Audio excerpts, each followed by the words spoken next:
social distancing.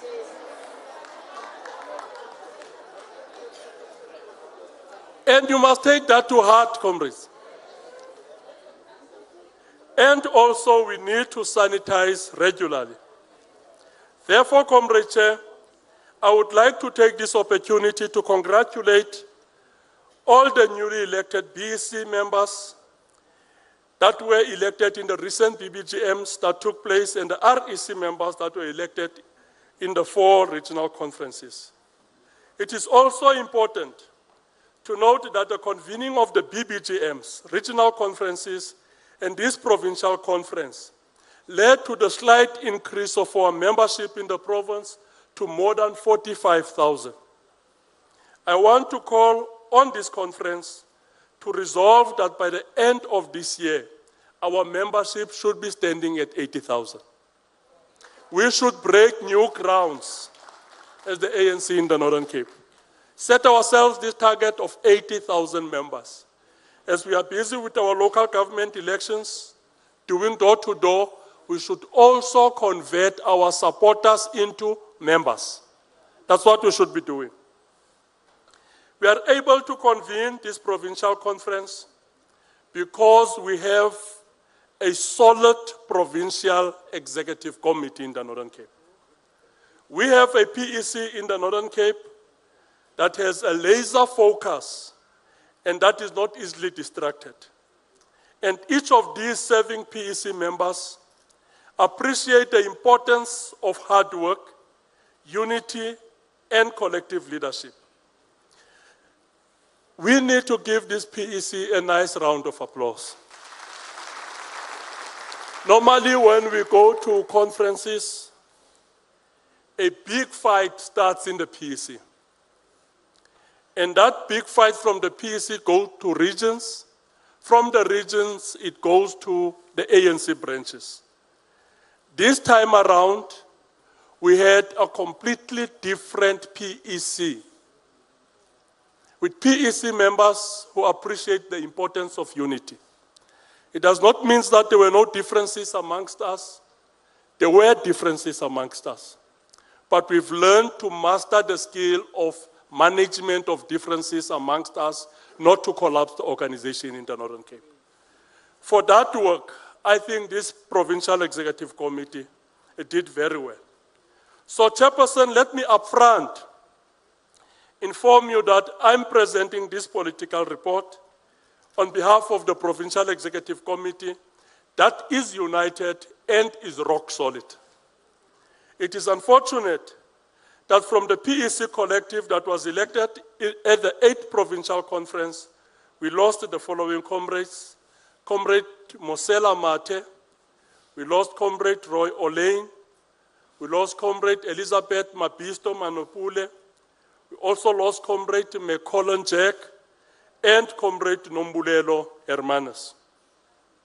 As the province, we started in 2020 by hosting the whole country in Kimberley for our movement's 108th anniversary celebration. By then, none of us could have imagined that our country will be changed so drastically by a global pandemic. When COVID-19 hit our shores in 2020, it disrupted all aspects of our lives. We lost loved ones, we lost livelihoods, we lost schooling days, municipalities lost revenue incomes, places of worship closed, we lost time with relatives and many other life-fulfilling opportunities. The virus had a devastating impact on all of us. The 6th ANC administration waged a spirited battle against COVID-19. Our response as the country is acclaimed as amongst the best in the world. The country was locked down at the right time. The public health response capacity was ramped up. The expansion of the social security net to cushion the poor was expanded. Extensive distribution of water tanks to areas with no water infrastructure.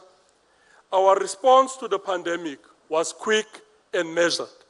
I think the administration of Comrade Cyril Ramaphosa deserves a nice round of applause for them. As the country, Comrade Chair, we went through the first and the second wave, and now there are prospects of a substantial surge in the next few months, building into a third wave. It is during such difficult times that as the country we show our unmatched resilience, and the call is for leadership to rise to the occasion. Many South Africans pin their hopes on the ANC government, and we dare not fail them. We should survive this global health crisis without massive loss of life. We are going through uncharted waters. So there is a great demand to demonstrate ourselves as a capable organization. We are put to test like never before, and we need to respond appropriately. Our immediate battle is to put the virus under control and ultimately defeat it. Putting the virus under control means basically 5 things. Number 1 is that we have to ensure that the transmission rate is low. Number 2, we have to significantly reduce fatalities. Number 3, we have to ensure that we have above 90% recovery rate. And number 4, we'll have to ensure that there is less demand on hospital beds. Those are the 4 things that we need to immediately do in order to ensure that we put the virus under control. But what will also assist and strengthen our approach is to ensure that there is significant increase in the rollout of the vaccination program. I saw DSG, you vaccinated this week. Yes, and I think that is very much important for leaders to vaccinate so that we can deal with vaccine hesitancy that is there. There are people who still feel that these vaccines are your DNA, dear Makarma, but leaders should come to the fore, vaccinate in order to encourage South Africans to be vaccinated. It is only when we are relatively in control of the virus that we can fully integrate people to their normal lives and fully start with the implementation of the economic reconstruction and recovery plan, which involves sustaining businesses, creation of more job opportunities, strengthening the economy, and massive rollout on infrastructure projects. So, Comrade Chairperson, the call to all delegates in this 9th Provincial Conference is to be extra vigilant and strictly adhere to the non-pharmaceutical intervention measures.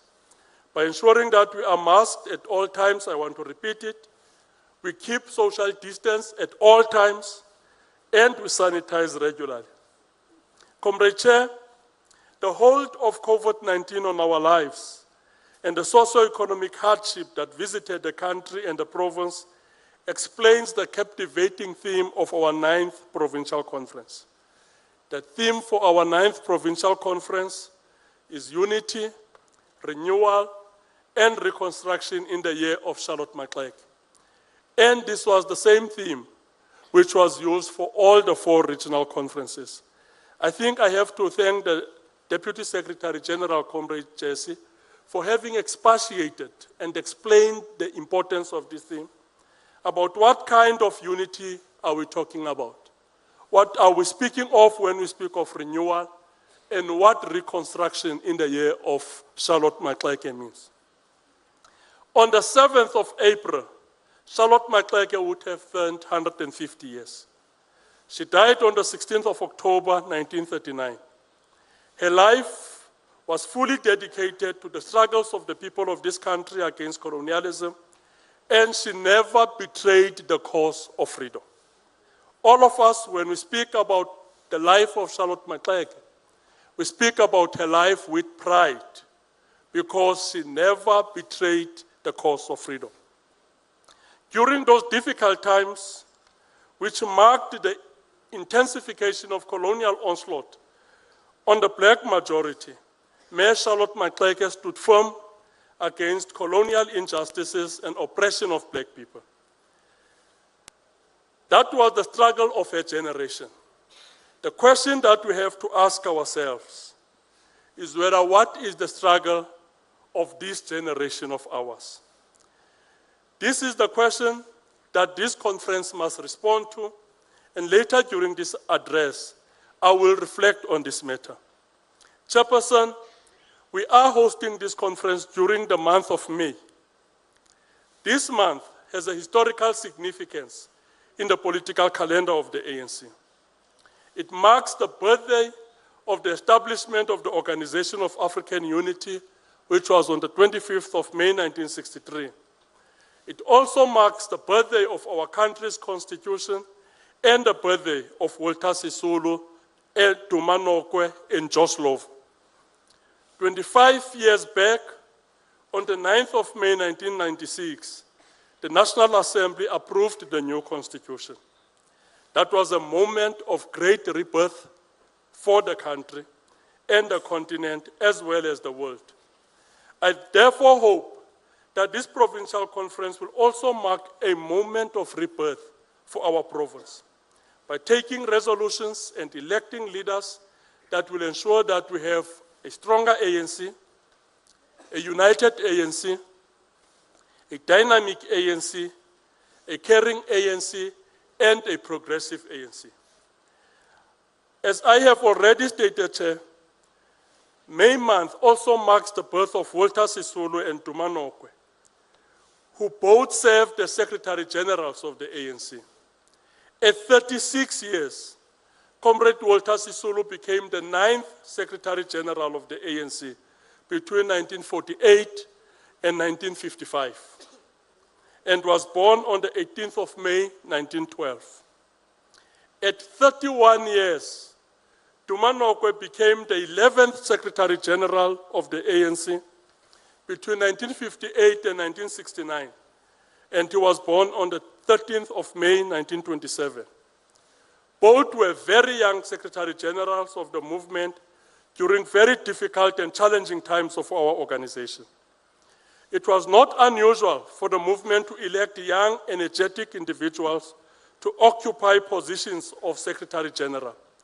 Some few examples: Solomon Tekisho Plaki, when he got elected as the Secretary General in 1912, he was only 36 years.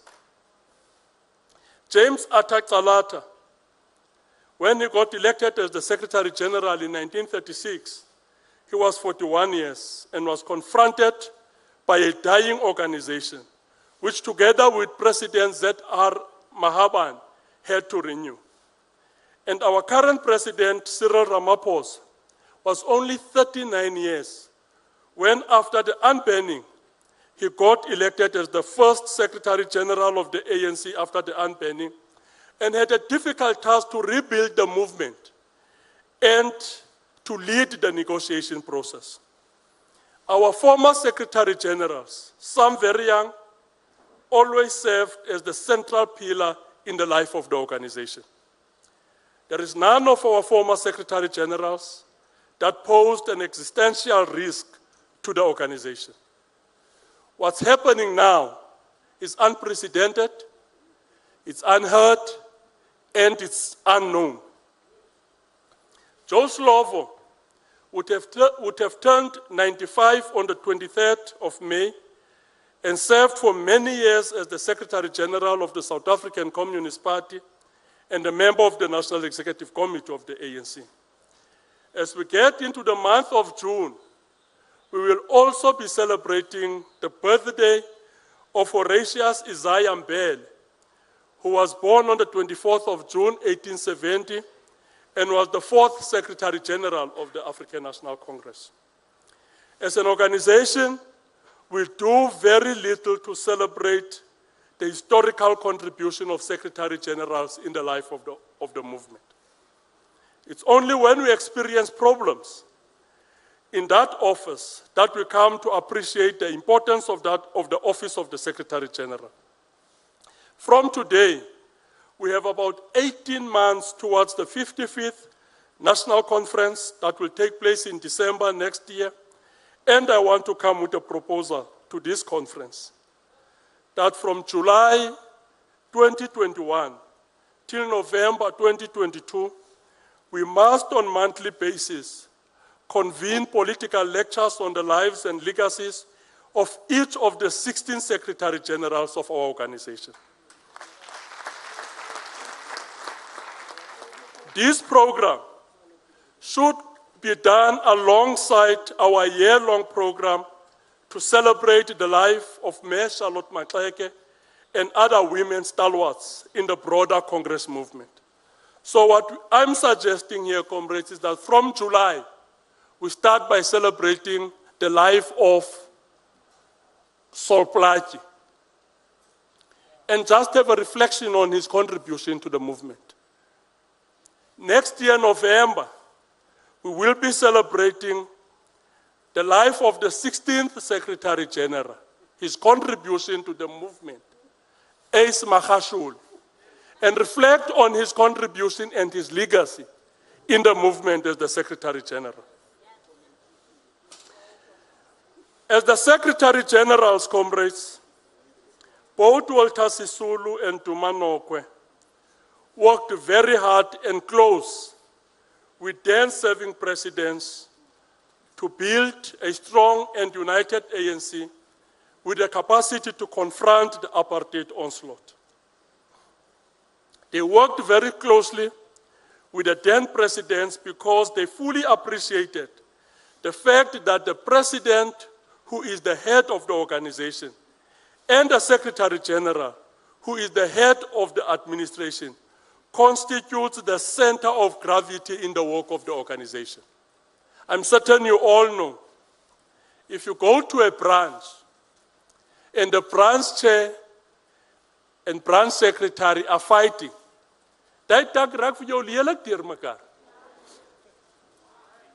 because the BEC gets divided, others supporting the secretary and others supporting the chairman, the chairperson. And even the members of the branch are forced to take sides. Then you go to a branch, you find members of the branch who belong to the secretary and members of the branch who belong to the chairperson. And in most cases, those members of the branch who belong to the chairperson, their names are always removed from the membership data. Yes, that's what happens. Yeah. So comrades, if you go to a region and there's a fight between the regional chair and the regional secretary,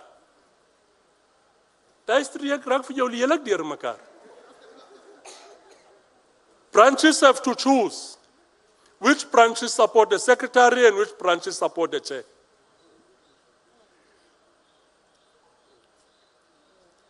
And then you get into the REC, there is ongoing fights. The REC can't sit. When the REC sits, it just gets collapsed. Because the chairperson and the secretary constitutes the gravity of the organization. If myself and Deshi were fighting now, this provincial conference would have been collapsed, just like the regional conference of JTG. It would have been collapsed. It would have been collapsed because you would have been divided, those who support the provincial secretary and those who support the provincial chair. And you come here now as delegates. When you sing, some would insult me and some would insult Comrade Dash. And that's what we've been brought up in. Divisive conferences, which are characterized by insults. And when we come to such a conference, it becomes very abnormal. Something is just missing here. It's missing because we are not used to such conferences. Something is missing here because we are not fighting. So we'll have to appreciate, comrades, the leadership in the 4 other regions where we had our regional conferences. In all 4, because as the PEC, we made it our task to engage the former leaders of those regions. And we made a plea to them that these regional conferences should serve as a platform to consolidate unity And number two, we must prepare ourselves for local government elections. And in all 4 regional conferences that took place, there was no leadership contestation.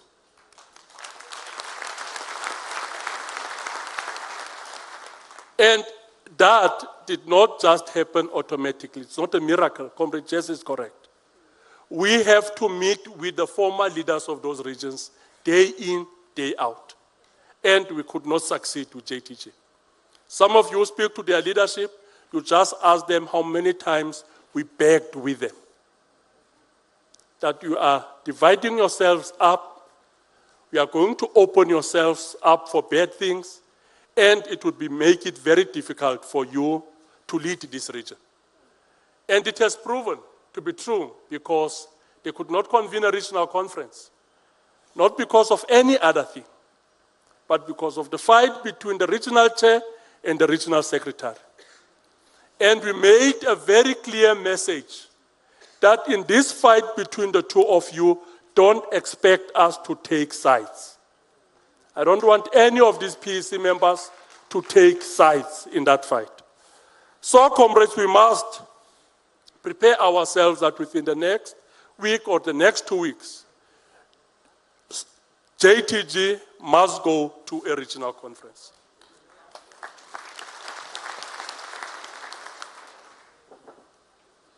So what I was actually saying, comrades, is that when the President and the Secretary General fight, that results in the worst form of disunity and divisions. The ANC has an unmatched history of Secretary Generals who appreciated the centrality of their role to keep the organization together. I therefore hope that the spirit of Walter Sisulu and Duma Nokwe will guide our engagements in this 9th Provincial Conference. We must emerge out of this conference with a much better focused and better positioned ANC with improved capacity to prosecute the daily struggles of our communities. The Secretary Generals are full-time because they are the first line of defense, and when the organization is confronted by difficult challenges, the expectations are that the SG, who is the face of the organization, must rise to the occasion and do the heavy lifting. When the SG becomes conflicted and deeply entangled to an extent that he is central to the problems that confronts the organization, then we are sitting with a grave challenge. That is basically where we are today. The NEC is the highest decision-making structure in between conferences and is expected to give leadership to 9 provinces. We've got about 53 regions in the province, which the NEC is in the country, which the NEC is also expected to give leadership to. And currently we've got more than 4,300 branches right throughout the country. And the expectation is that the NEC must give leadership to all those branches. Our membership, good standing, on probation, and membership that have expired, we are standing at more than 1.4 million members in the country. And the NEC is supposed to give leadership to them. And the NEC is also supposed to give leadership to the whole society, because we are saying the ANC is the leader of society. So, comrades, if you look through all of this, the NEC is sitting with an enormous responsibility of giving leadership to its provincial structures, to its regional structures, to its branches, to its members, and also to the whole of society. So, Chairperson, for the NEC to be able to execute this enormous leadership responsibility, it needs to have internal cohesion, a sense of purpose, a degree of seriousness, and ideological grounding in its work and posture. That's the only way in which the NEC will be able to give leadership and execute this enormous responsibility. It should be an NEC with internal cohesion. There should be unity in the NEC. We don't want to see squabbling and fighting National Executive Committee of the ANC. The NEC must have a sense of purpose that binds all members of the NEC.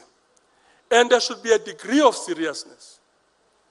You know, in the past when you were told that an NEC member is coming to your region or is coming to your province, you can't sleep at night.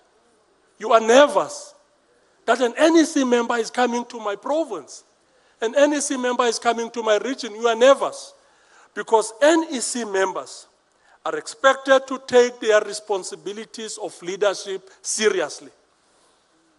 And also, comrades, what we expect in the work of the National Executive Committee is that this work should be ideologically grounded. That's the apex of the existence of the organization. We can't sit with ideological bankruptcy there.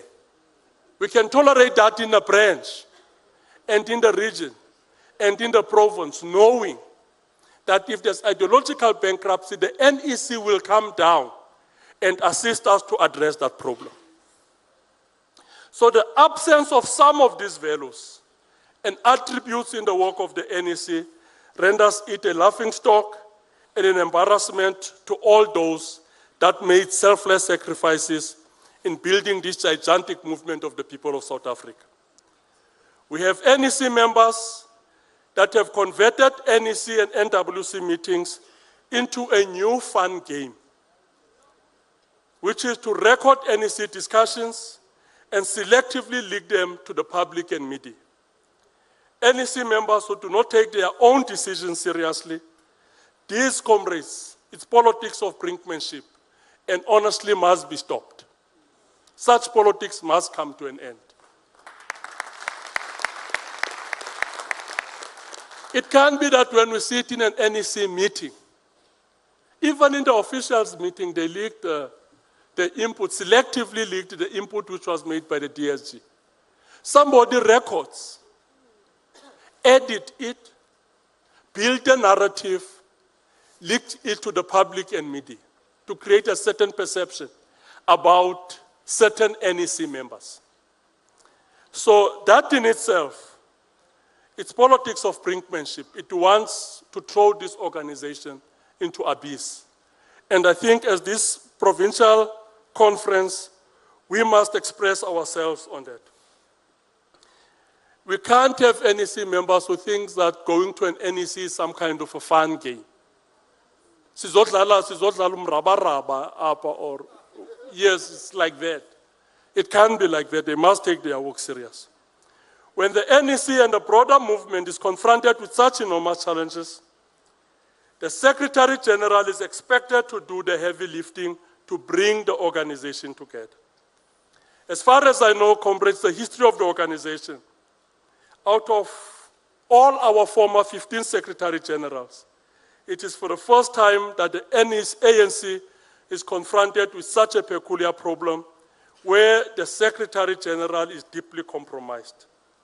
So, comrades, there are no historical lessons on how best to deal with this matter, because we do not have a history of Secretary Generals with a distorted logic about their role. It has never happened that we've got a Secretary General who does not know what his role is. If he explains his role, he deploys a distorted logic. And what does this distorted logic mean? That the Secretary General thinking that he is above the organization. Secretary General thinking that he is above the Constitution.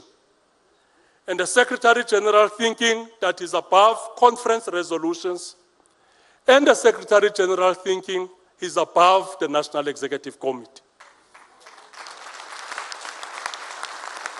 Also, comrades, there is none of our former Secretary Generals who had openly expressed an ambition to be the president, and therefore want to use his position to remove the sitting president.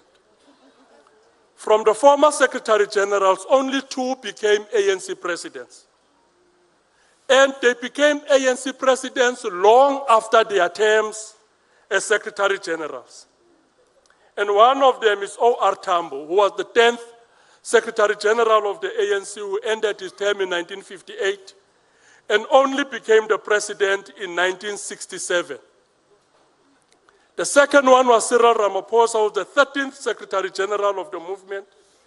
His term ended in 1997 and only became the ANC president in 2017.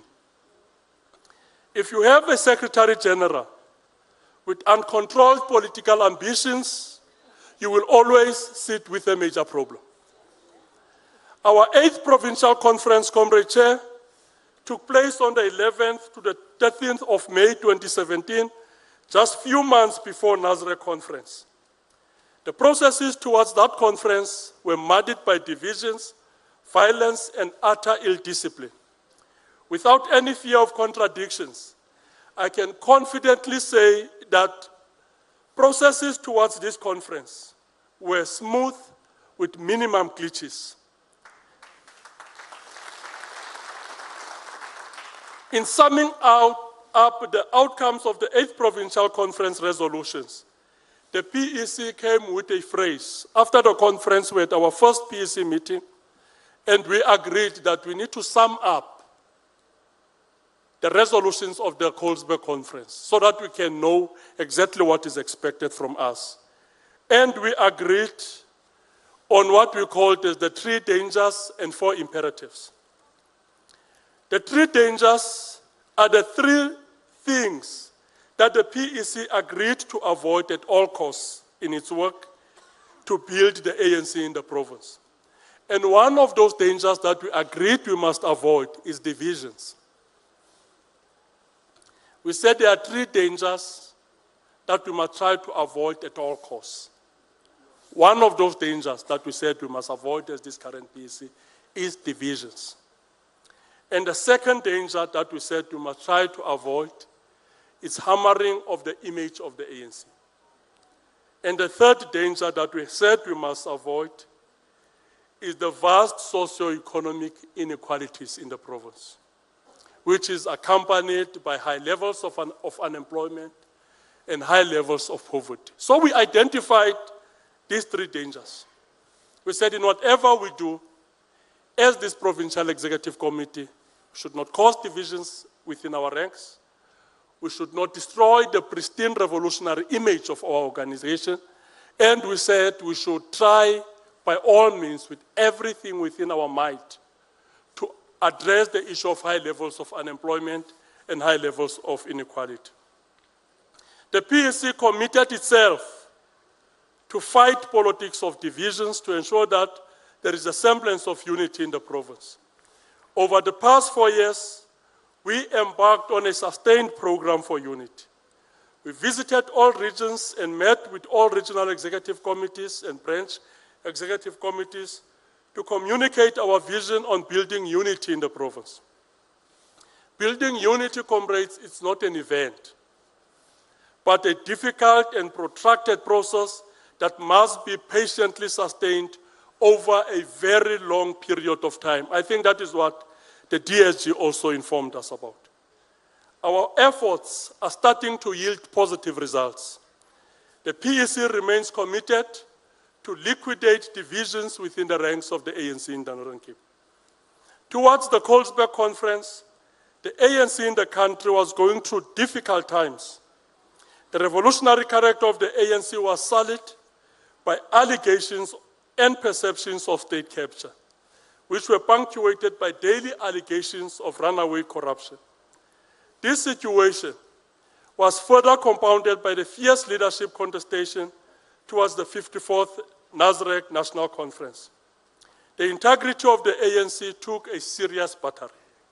Hence, the Colesberg Provincial Conference resolved that in the Northern Cape, we must do everything within our powers to salvage the image of the movement. We can report, without any fear of contradictions again, that this PEC did nothing in the past 4 years that injured the integrity of the ANC. We were confronted with difficult organizational questions, but in resolving them, we always sought solutions that contribute in enhancing the image of the movement. For example, the mature manner in which the PEC dealt with the cabinet reshuffling in the province was highly commended and applauded by all, including the ANC national officials. Comrade Chairperson, South Africa and the province have high levels of income inequality, which are punctuated by high levels of unemployment. More than 40% of the province population does not know where their next meal will come from. We resolved in our last provincial conference and the 54th national conference to embark on a program of radical socio-economic transformation. The DSG, Comrade Jesse, was correct. Radical socio-economic transformation is our policy. And in all our areas of deployment, it becomes our responsibility to ensure that these policies get implemented. As the delegates to this conference and as provinces, we should be very much impatient with the implementation of radical socio-economic transformation policies.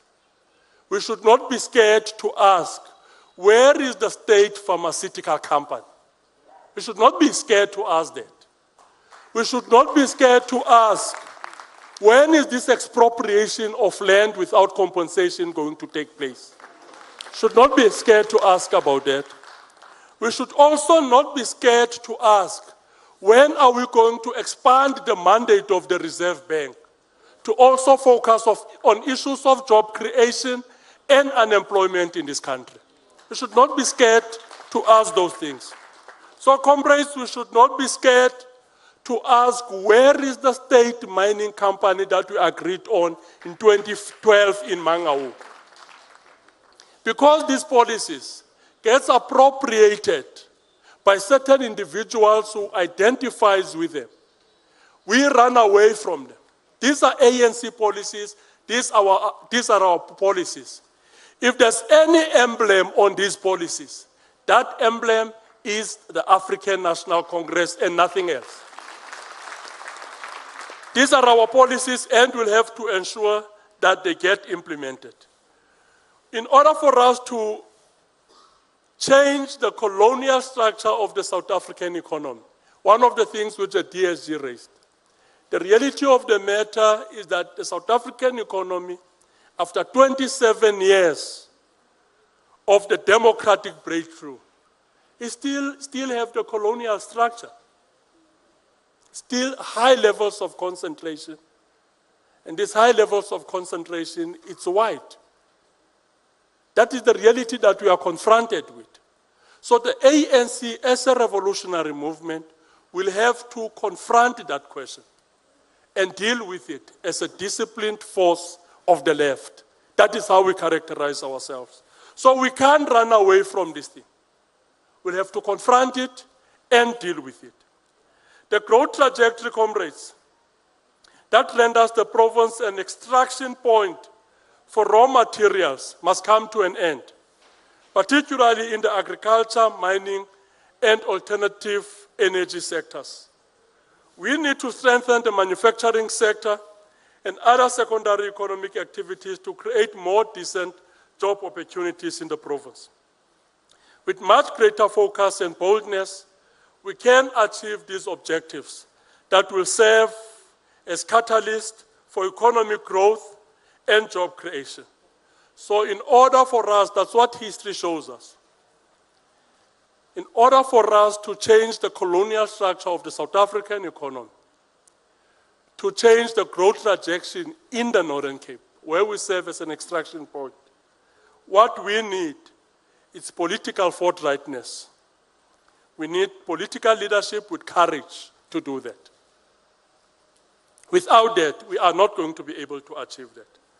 We firmly believe that if the radical policy of expropriation of land without compensation is implemented with greater efficiency, it will contribute much in ensuring that the previously disadvantaged constitutes a critical layer in the economic mainstream of the country.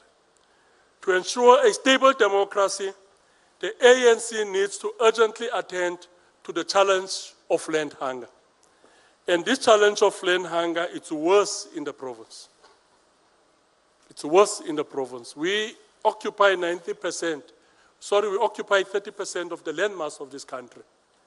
And land hunger here, with the research which was conducted by the Department of Agriculture and Land Reform, which was distributed, I think, about 4 or 5 years back. It's worse here in the Northern Cape.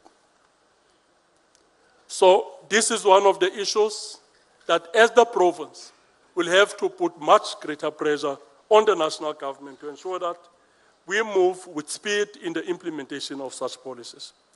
The 4 imperatives, comrades, I said we identified 3 dangers and 4 imperatives.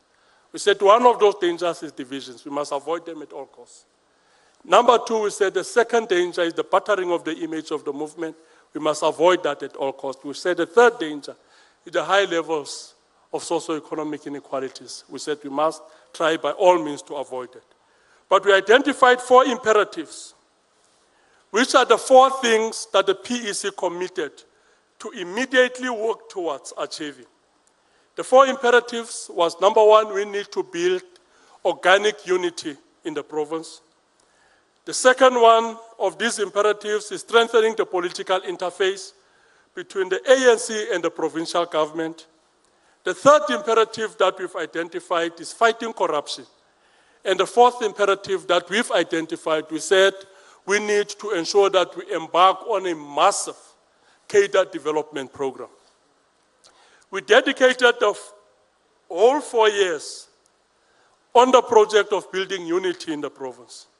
The state of the ANC, now in the Northern Cape, it's much better than it was 4 years ago before the 8th Provincial Conference. This is because of the work and commitment of the PEC to build unity and strong organizational structures. Soon after the Colesberg Conference, we convened 4 regional conferences. The processes towards the 4 regional conferences were reasonably smooth. After the 4 regional conferences, we had to take our provincial delegation to the 54th National Conference of the ANC. The Northern Cape had the most united provincial delegation to the 54th National Conference. Because of the unity within our ranks, we made major strides as the province. What are the indications of unity in the movement? What are these strides that we have made? Number 1, the mature manner, we managed the 2019 list process. And I'm certain you all know that list processes, and particularly to the provincial legislature and our municipalities, are highly contested. They pose a risk of instability to the organization, and we managed our 2019 list process in a manner that united the ANC in the province.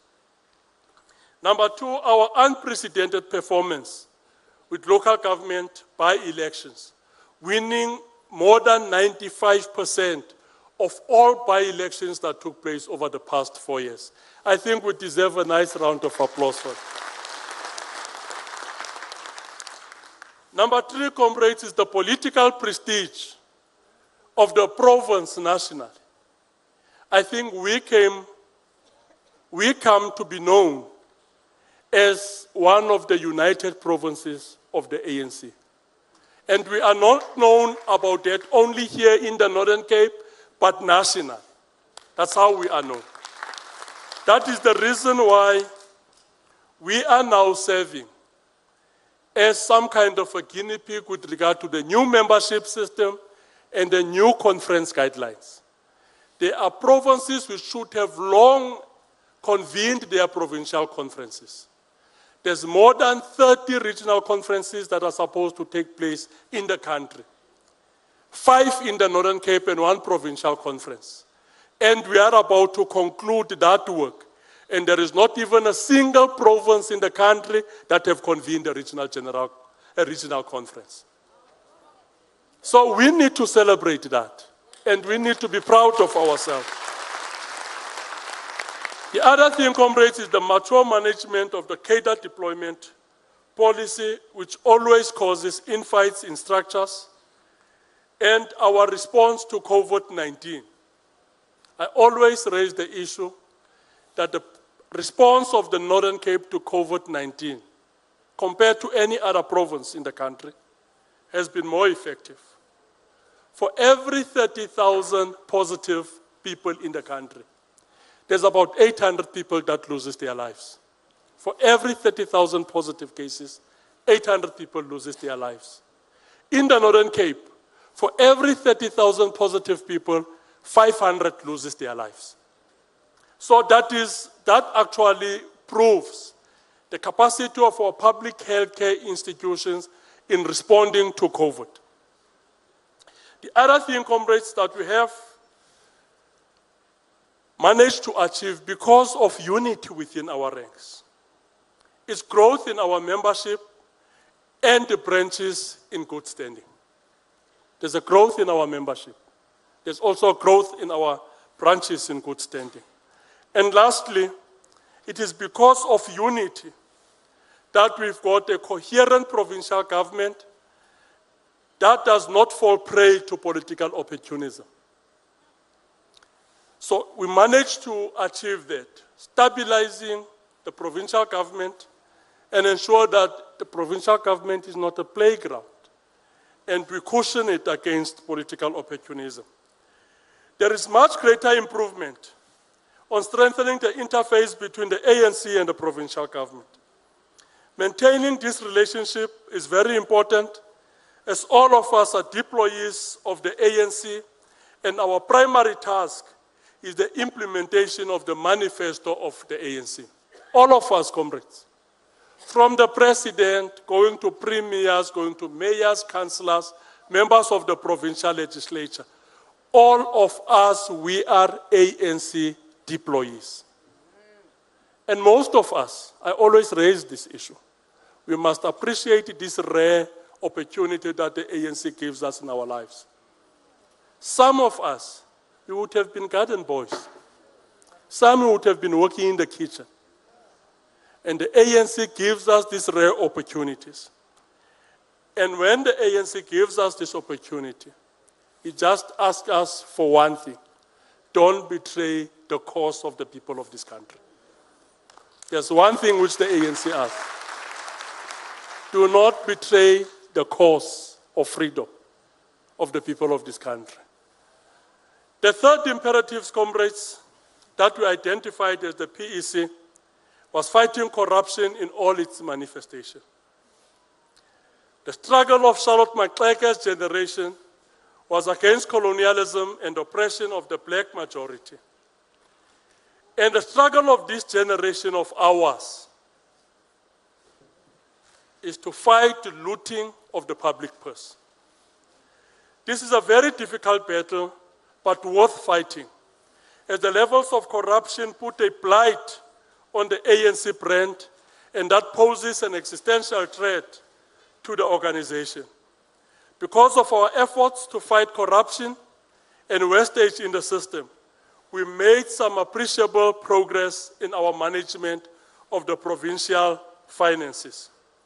At the beginning of our term, the province faced a number of challenges relating to the weak fiscal discipline that resulted in an accumulated unauthorized expenditure amounting to 902 million and a negative closing bank balance amounting to 220 million.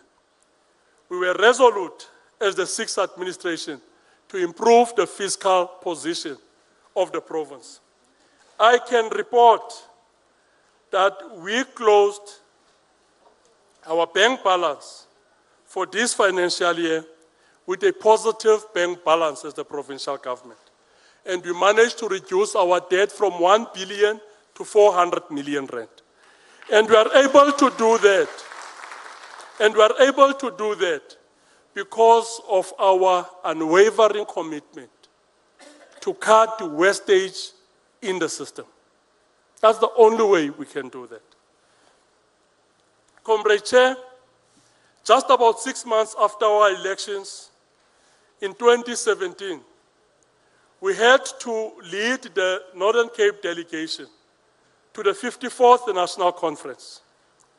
Because of the intensity of the contestation for leadership, Nasrec conference was not an easy conference. Those of you who were there, you know that was not an easy conference.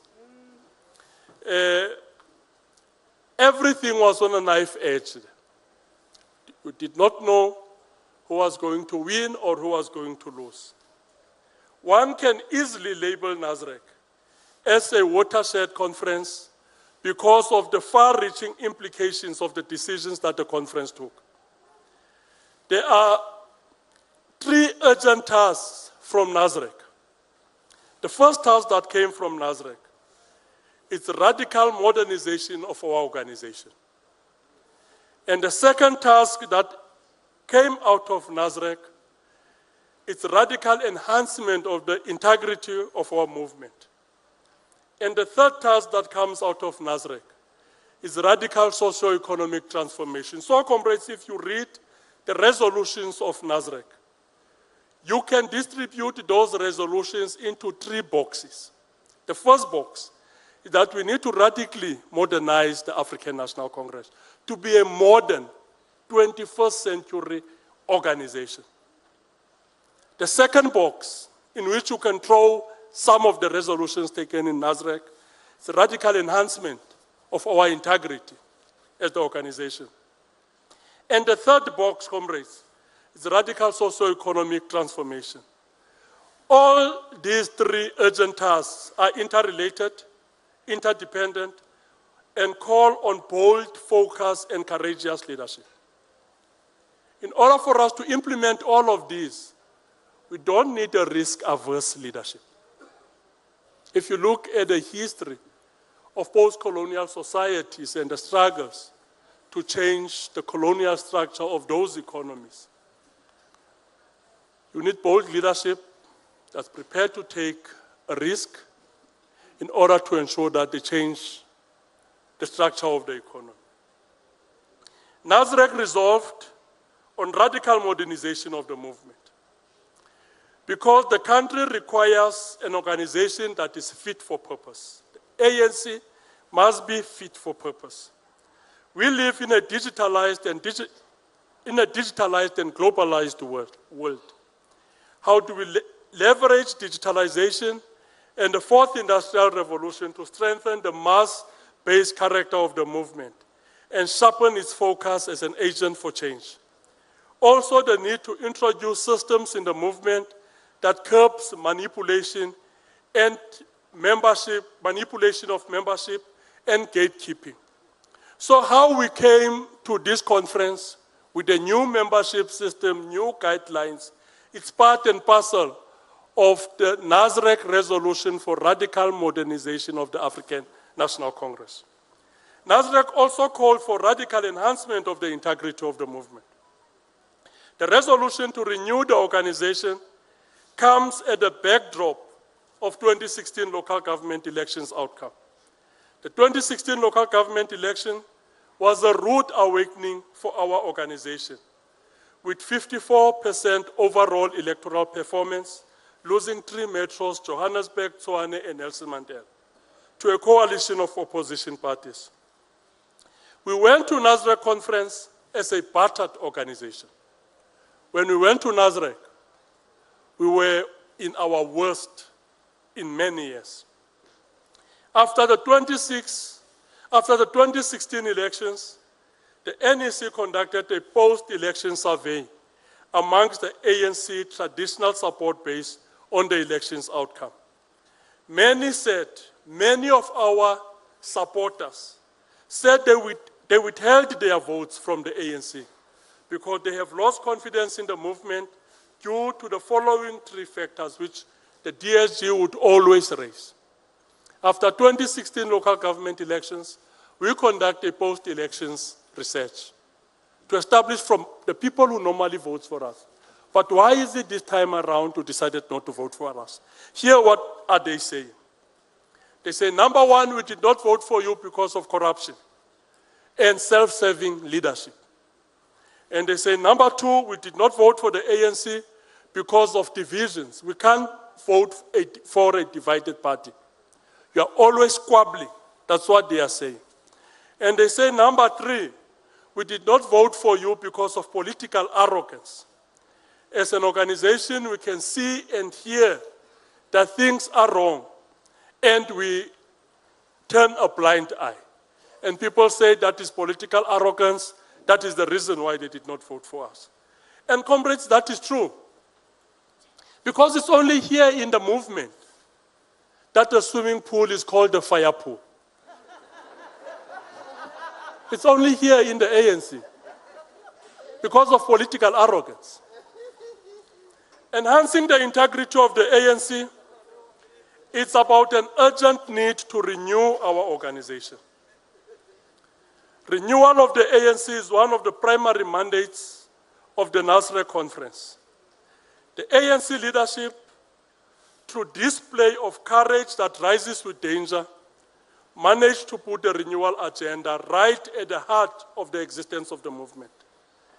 Hence, we are experiencing all the chaos and turmoil in the organization. So, comrades, we have to ask ourselves a question which the DSG so aptly responded to.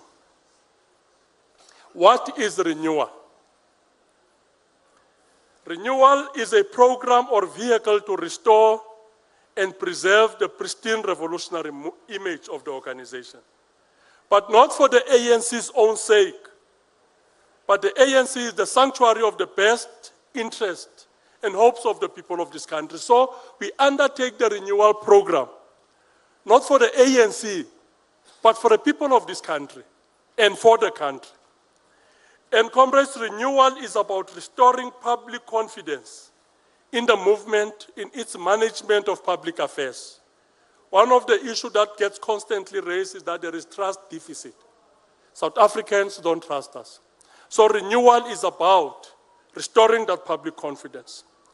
And renewal is a program to reposition the movement for modern day struggles. That's what we want to see, a repositioned ANC, dynamic and vibrant movement that can speak the language of the people today, that can even understand the language of the people today, that can be able to converse and engage with the South African society.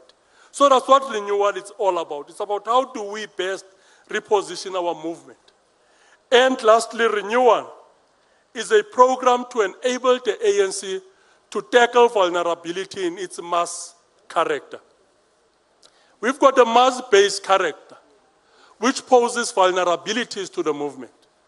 With all the 207 branches that we have in the Northern Cape, I don't know of a single branch of the movement that have refused the membership, rejected membership application of someone and say, but we can't take you in, you can't become our member because you're a rapist. I've never come across that. I've never come across a branch that have rejected membership because the person is a thief. Instead, we've got a mass-based character that opens the ANC to all sorts of people. When we did the vetting for local government councillors, there are people who've got murder cases, who killed. Others have got about 6 different charges which are still coming, all sorts of things. But why is it that the branch did not reject that membership? And say, as this branch, we are not going to accept this membership of yours. Why? Because you've got a history of gender-based violence. Why can't ANC branches do that? Because our members are supposed to go through a 6-month probation period. So the mass-based character of the movement opens us up to a whole lot of vulnerabilities. You get people who are members of the ANC not because of our historic mission, but because they've got their own agenda.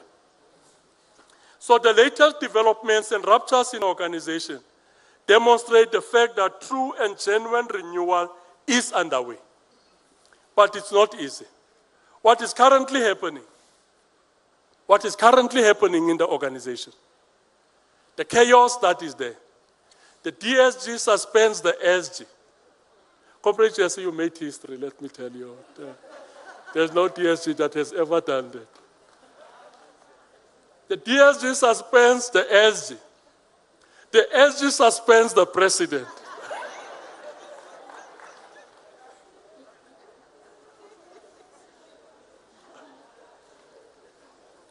So we've got all of this happening because the renewal agenda is not an easy program. In 1978, Indira Gandhi, who was the leader of the Indian Congress Party, had this to say about renewal when the Indian Congress was undergoing their own renewal. He says, renewal is not free. There is a price to pay. As those who are used to old wrong habits will oppose it. The price to pay is courage to endure pain and sometimes utter chaos. As you are holding the fort, Comrade Jesse, as the DSG, you will have to endure lots of pain. And you will have to endure utter chaos, because renewal is not a walk in the park. All of us that are committed to the renewal agenda must have courage to endure the pain of renewal and the accompanying renewal chaos. These past few months, we all witnessed turbulence in the movement because there are leaders who are putting up spirited fight and pushback against the renewal agenda. And some of these leaders are plainly incapable of shame. This does not amount to irreconcilable ideological differences. What is irreconcilable, comrades, is whether looting the public purse is right or wrong. There's no irreconcilable ideological differences in the movement. The point of difference, which is irreconcilable, is whether it's right to steal from the public purse, stealing from the poor, or it's wrong. Our agenda to renew the organization can take one of two paths. It's either it can regress, taking the organization into political abyss, or leapfrog forward, presenting hope and confidence in the ANC. With the current developments on the step-aside resolution, the work of the Integrity Commission, the exposures which are there, the Zondo Commission, the unyielding, courageous, and decisive leadership, it is evident that the renewal program is moving forward and it's starting to reignite hope and confidence in the ANC. We are in a process of self-correction, and that strikes fear in the hearts of many people. We need to sustain this momentum of renewal with courage that rises with the fear, comrades. Step aside is fundamental to the renewal agenda. So an attack on step aside is a direct attack on renewal. And an attack on renewal is a direct attack on radical socio-economic transformation, because a corrupt and unethical ANC cannot midwife, cannot bring about radical socio-economic transformation. So without renewal and an ethical organization, radical socio-economic transformation will remain a stillborn. Comrade Chair, on Sunday, we will be on our way back home. And the most important question we have to ask ourselves is whether what would constitute our immediate tasks. I therefore want to suggest some of the few tasks that we must discuss in our different commissions. The first task, to continue with our work to consolidate unity in the province. And the second task is to invest extraordinary effort to strengthen the alliance relations in the province. The Congress movement is not complete without the other alliance partners. Hence, we need to work very hard to solidify our relationship with other alliance partners. Number three, Comrade Chair, we need to strengthen the work of the leagues, and particularly the ANC Youth League.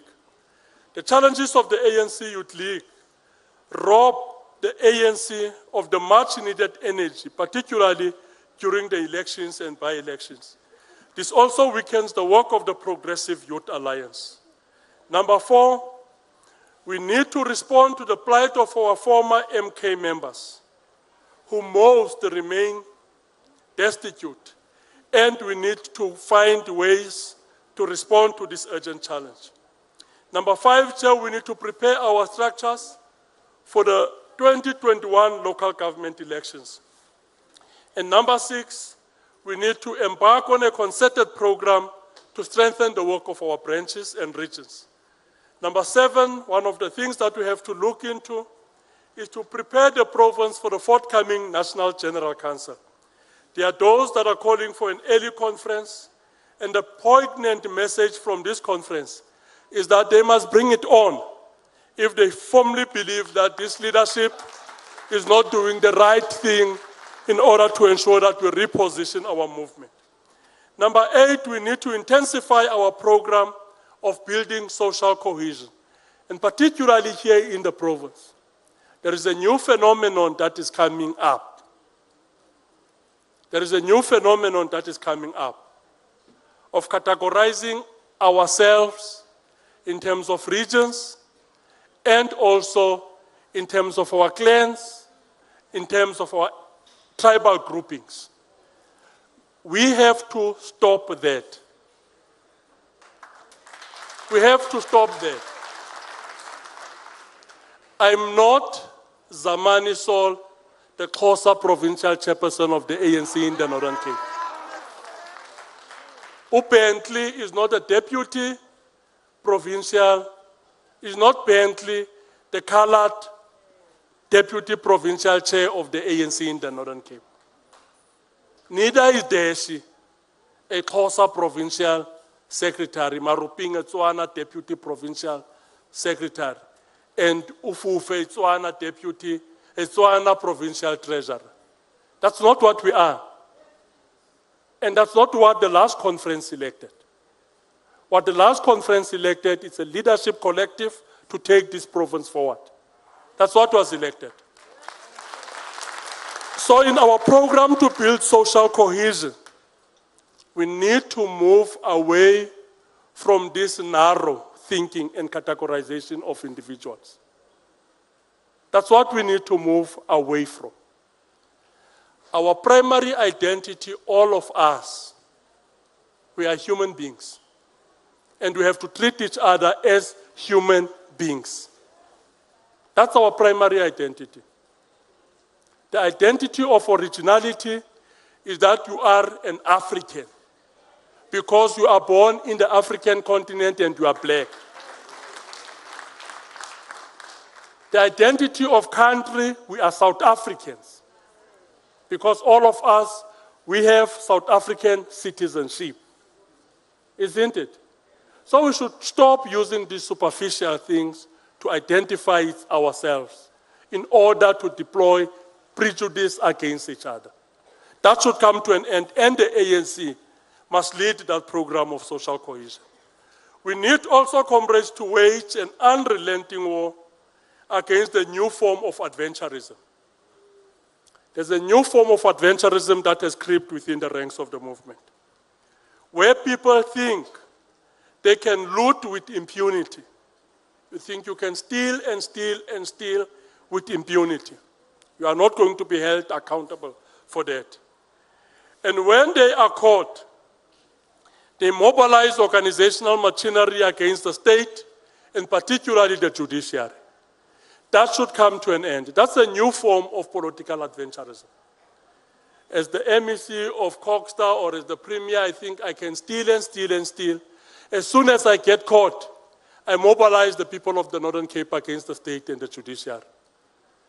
That form of adventurism is wrong. We must put it to an end. Comrade Chairperson, on the international front, there are quite interesting developments.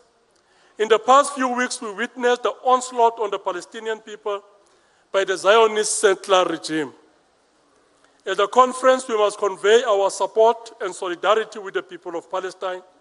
The struggle of the Palestinian people for their dignity and freedom is a global call for humanity.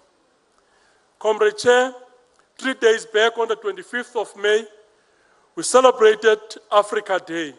There are clear trends that show that Africa is on the rise, despite all the challenges confronted by our mother continent. The pace of economic development in Africa is getting faster. On Human Development Index, Africa is improving faster than other developing regions. Primary school enrollment in Africa has already reached 96% on average across the continent, and secondary school enrollment is standing at 50% and will be close to 100% by 2050. The 21st century is Africa's century. As I close this political report, I want to invite all of you, comrades, to take to heart the words of Ho Chi Minh in his selected writings on his reflections on revolutionary morality. Comrade Ho Chi Minh was the president of Vietnam during the Vietnamese Wars and the leader of the Vietnamese revolutionary movement. This is what he has to say about revolutionary morality, which I want to share with all the delegates here, and I'm appealing that take this to heart. He says a revolutionary must have a solid foundation of revolutionary morality in order to fulfill his glorious revolutionary task. That's what he says. If you call yourself a revolutionary, the first thing that you must have is solid foundation of revolutionary morality. He says the worst and the most vestige in any organization is individualism. He says individualism is very deceitful. It skillfully induces one to backslide. So he warns comrades against individualism. And that's what we'll be getting into now as we are preparing for the nomination and the selection process of councillors. Individualism will start to crop in, where a branch chair and a branch secretary sees nobody else who can become a councillor except themselves. Even if the community says, we know you are the branch chairperson of the ANC, but we don't want you to be the councillor. Individualism is starting to crop in now, as we are getting into this. There are councillors of the ANC who know very well that they did not perform, they did not do the movement good, but as we are preparing for the selection process, they will be the ones who will be waging wars in their wards for them to come back. I'm still waiting for an ANC councillor who would come to me and say, but you know what, PEC, you gave me a 5-year term as a councillor. I think this thing is beyond my grasp. It's a difficult job. I don't want to come back. Yes, I'm still waiting for one to say that. I don't want to come back. I don't want to come back. I'm still waiting for one to say that. Because generally we encountered major problems with our councillors. Generally we encountered major problems with our councillors. So individuals will start to crop in. And it will make the candidate nomination process bloody. And it will make it very difficult. So we are appealing to branch leaders, we are appealing to RECs, that they must assist us to ensure that as we are going to nominate ward and PR councillors, we get the best amongst ourselves to serve our communities. So Comrade Ho says revolutionary morality, comrades, consists of the following 6 traits. He says there are 6 characteristics that constitutes revolutionary morality. He says, number 1, to devote one's life to struggling for the party and the revolution. This is the most essential point. That's what he says.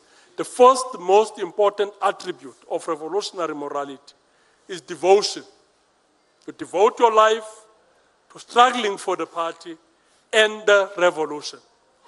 And he says, number 2, to work for the party, observe party discipline, and implement party lines and policies. That's the second attribute of revolutionary morality. that you must work hard for the party. I'm not speaking of somebody. When he works for the party, he wants to be seen. Hey, comrades, do you comrades know that I was having posters and I had to mount posters? That's not what we want. We want people who are genuinely committed to working for the party. And he says you must observe party discipline and implement party lines and policies. Number 3, he says revolutionary morality is about to put the interest of the people and the party before and above one's own interest. You put the interest of the party not before one's interest. He says before and above one's interest. And number 4, he says revolutionary morality is to serve the people wholeheartedly. That's what it's all about. Not to serve the people with an agenda, but you must serve them wholeheartedly. Number 5, he says revolutionary morality is to struggle selflessly and be exemplary in every respect as a cadre of the movement. Says you must struggle selflessly when you engage in the work of the organization, and you must be exemplary in every respect. And number 6, which is the last attribute, he says revolutionary morality is to show honesty, integrity, uprightness, and total dedication in conducting duties of the public office. So what it actually says is that you need to be trusted, you must show honesty, thrift, and integrity. As the PEC Comrade Chair, we wish that in your deliberations, you will take policy decisions that will propel our movement forward, and also that you will elect a leadership collective that will uphold the values of unity and hard work. With the difficult struggles ahead in this province, we need leaders that are hardworking with unquestionable commitment to the organization and the people of the country. Amandla, viva ANC, viva!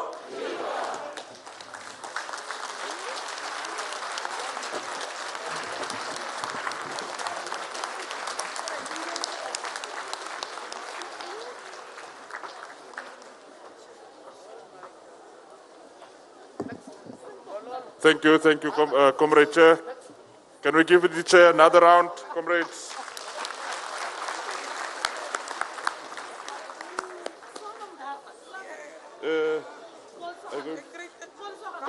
Comrade Kolswa, can you lead us in a revolutionary song?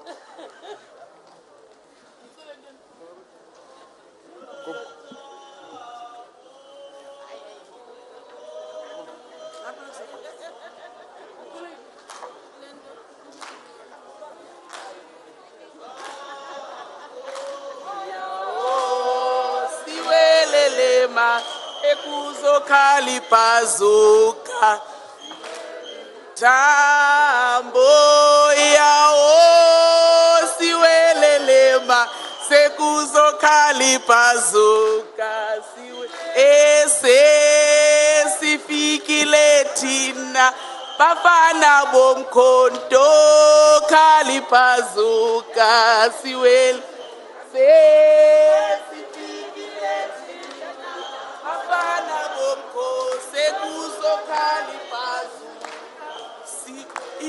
tambo yao siwelelema sekuzo kalipazuka tambo yao siwelelema sekuzo kalipazuka sesifikile tina bafana bomkhonto sekuzo kalipazuka siwelele.